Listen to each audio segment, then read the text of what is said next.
we are doing this, public transport, mapping of the public transport terminals and hubs, one, and the other one is we map non-motorized transport, particularly cycling facilities and services. Now, we presented this before, babalikan lang natin, na dito sa Metro Manila, meron na tayong mga public transportation hubs. You can find this in MOA, Cubao, SM North, Ayala. And we have these terminals sa mga secondary roads natin na for tricycle, jeepneys, pedicabs, na sometimes occupy yung mga street corners, sidewalks. Yan. And we also have these informal public transport terminals all over Metro Manila na ang sinasabi namin, they may be public or privately owned, used by motorized and non-motorized transportation vehicles as terminals, but have no clear legal provision or local government ordinances that support its existence. Ngayon, bakit po natin kailangang imapa ang lahat ng ito, ng public transportation terminal? Na-point out na kanina na kailangan natin ng data, updated. Kung mapapansin niyo po sa ibang bansa, yung transportation data, from time to time, ina-update siya at as much as possible, real time. So, but kailangan din natin ng data in order for us to manage yung pagmamanage, yung pag-govern natin ng transportation system. At the same time, maging coherent yung mga plans natin. And that will be the base of policy decisions. Kailangan din natin ng mapa. Of course, yung connectivity. Kailangan natin ng connection points. Malaman natin yan. Maps also provide us with choices. Pag magka-travel tayo, ano bang modes ang kailangan natin kunin? Tricycle ba? Bus? Jeepney? Etc. Of course, it provides us efficiency in travel. And improve quality of data. It can provide us possible identification of problems and identification of opportunities as well. Reduce cost, especially sa data gathering. Increase awareness, and of course, basis for policy decisions. Now, under the Inclusive Mobility Project, we did this mapping, tinatawag naming high touch. We adopted the methodology of Sustainable Mobility, Accessibility, Research, and Transformation Center of the University of Michigan, or SMART Center.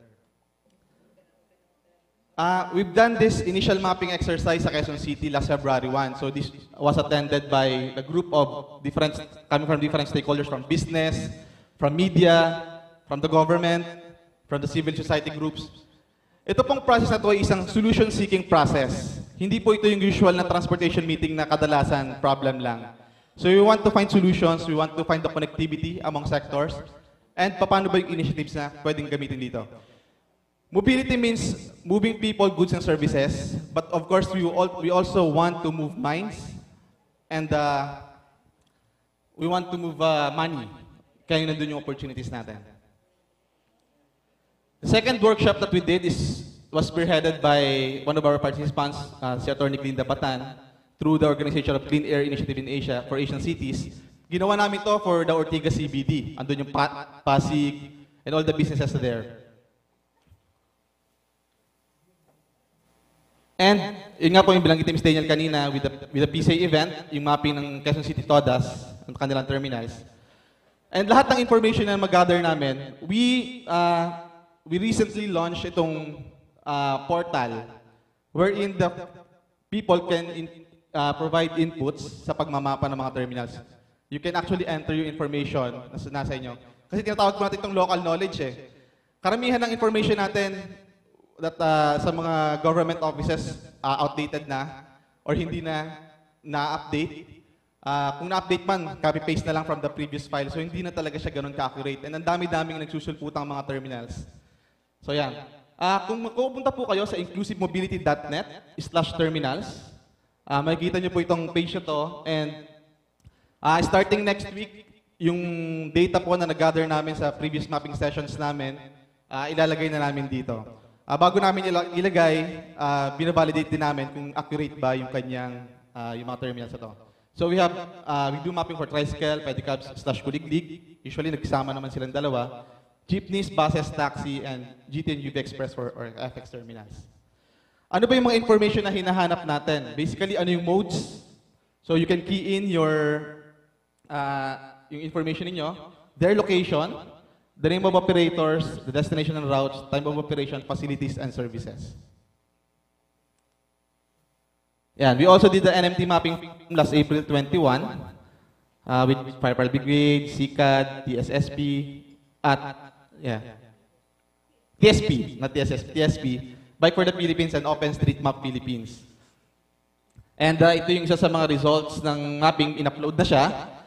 Basically, we feature retail and or repair shops ng mga cycling facilities natin, and yung meeting place nila. So pag pumunta po kayo sa portal na to, pwede rin kayo mag-provide ng inputs niyo kasi kailangan pa talagang paramihin ng information na to. So then it can provide us a basis for opportunities for partnership, etc. So how are you going to contribute your local knowledge? You can email us, or you can, kung marunong kayong gumamit po ng Google Earth, you can save the file, yung KMZ or KML file in file format. You can send us a text message through these numbers. You can send a message sa Inclusive Mobility Facebook account namin. Marami nata sa inyo friends na namin dito. And you can also email us at info@inclusivemobility.net. So kung meron din po kayong mga geotag pictures, pwede rin po yon. And ito pong data na to, since crowdsource siya, we support open data movement. So kaya pong mga data na ma-generate namin sa project will be freely available and for everyone to use. Yung next presentation po is Andre on the SeeClickFix component ng aming mapping.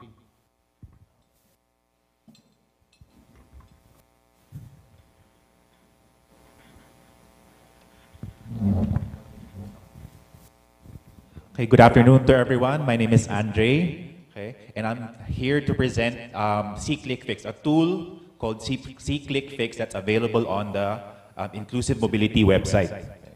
So here we have a typical scene in Metro Manila, mga lubak, okay, next. And then sometimes you have broken traffic lights, okay, next. And then of course, sometimes you have broken sidewalks, yung mga sirang sidewalks, okay? So, sige next. So what do you do if you're a concerned citizen? Di ba you would just complain na lubak siya, okay? But who do you call? Busters, yes, they're gonna. Yeah. So, di ba? There's no easy way of knowing how to get these things fixed. Okay? So you can visit the website of Makati, let's say on Pasig. There's actually parang nothing there that tells you who to report these problems to. Okay? So now, next slide, please. So now we present to you to report all these problems. Okay? So called the Metro Manila Inclusive Mobility Now Network. Okay? And you can visit it at inclusivemobility.net/support. Okay? So how does this work? Okay. So it's pretty simple. Okay. So what you have is concerned citizens, by using this tool, they can report. Okay. They report all of the issues that they see in their neighborhood or in the cities. Okay. And then by going to the website also, the government can respond. Okay. They can respond to all the posts of people of these issues. Okay. So hopefully, when they respond, everything gets fixed and the whole community benefits. Okay? So that's how the whole thing works. Okay, next. So what advantages? So number one, the LGUs, the government, can reach more people. Okay? So now they have a tool where they can actually communicate one-on-one with people. Okay? And then, more people can also reach you. Okay? So what the plan is, actually we're already working with Marikina, in using SeeClickFix, okay, and there. Another one is it creates greater trust between government and individuals, because now you can actually voice out, okay, and report issues. Okay. And also another advantage is it has real-time updates. Okay. So the moment you report it, it's there already on the website. Okay. And number one, it's free. Okay, so it actually costs, maybe you just have to connect to the internet, but for people, costs nothing to report, okay, the issues. Okay. So the important thing to remember is you report non-emergency issues. Okay, so hindi pwede aksidente sa road, okay? So it has to be non-emergency. Okay. So number one, potholes, broken street lights, sidewalk problems, may damage, blocked, okay? Dangerous intersections, okay? So if you know of a dangerous intersection and nothing's being done about it, you can report it here, okay? And then illegal parking, okay? For example, repeat offenders for illegal parking and other violations. So those are the things you can report, okay? So it's easy, very easy to use this. If you have a camera, most everyone has a camera already. Number one, you just take a picture, okay? Next. And then you upload it to the website and then report it. Okay? And then hopefully, when the government sees it, maayos na siya. So it's simple, pero it's gonna take some time. Okay. So here, so we can actually have a live demo. Okay? So can you open the browser? Yeah, we're gonna ask there. Okay. So right now, can I ask someone here? Can you? Meron ba kayong issue na nakita in your travels here or in your neighborhood? Mga cyclists, yes. What particular problem have you seen? Illegal parking. Well, medyo masikip yung daan. Tapos sa sidewalk na nagpo-park. Project 6. Yes. Huliin natin. Actually, pagka from school, they are forced to walk the jeeps doon. So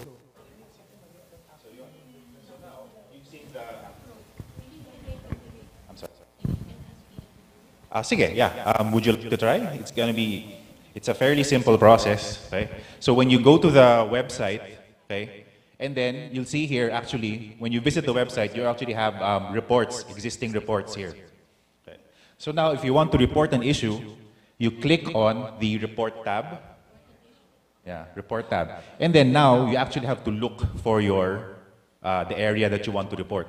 So you can locate, so you're in Project 6, okay? You can actually type here, search. So Project 6 Quezon City, if you want.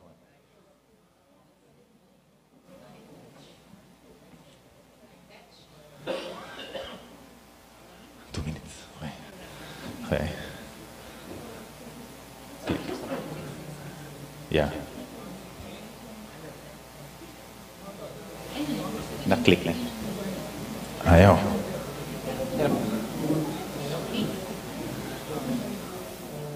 Or you can just type the street address lang here also. Project 6. Hindi mo alam.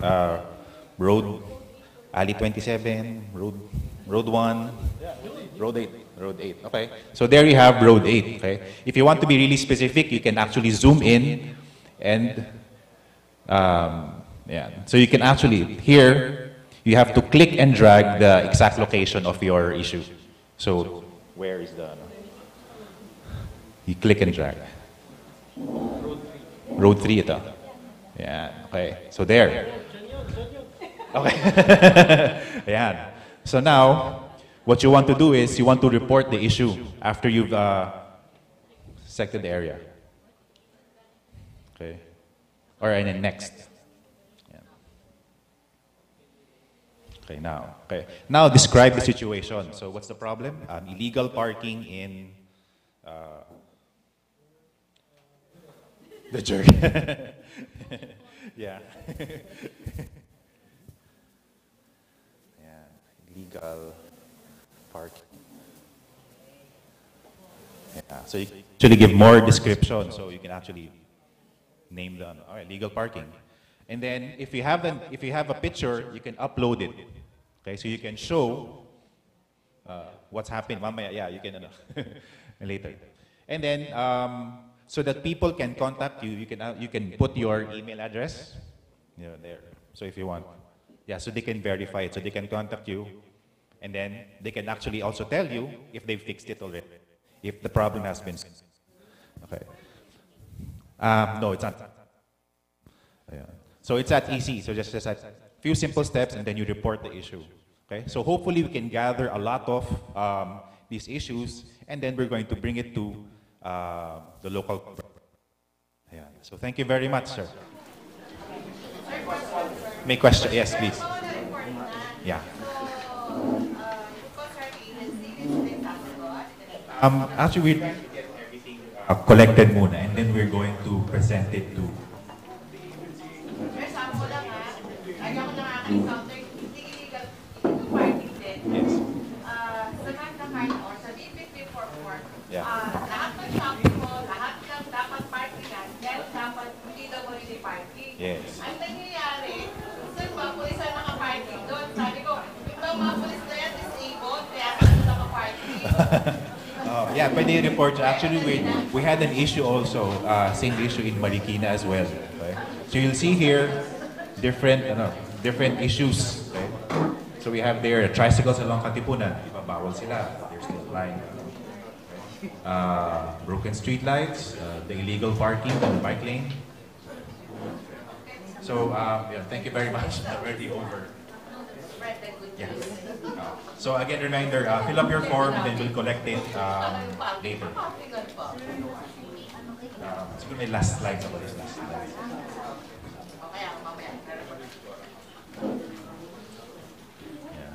Yeah. Ito lang, just say na. Okay. So it's also available for if you have a smartphone. It's on the App Store and Android. So even more real than taking a picture and going to your computer. That's it. Thank you.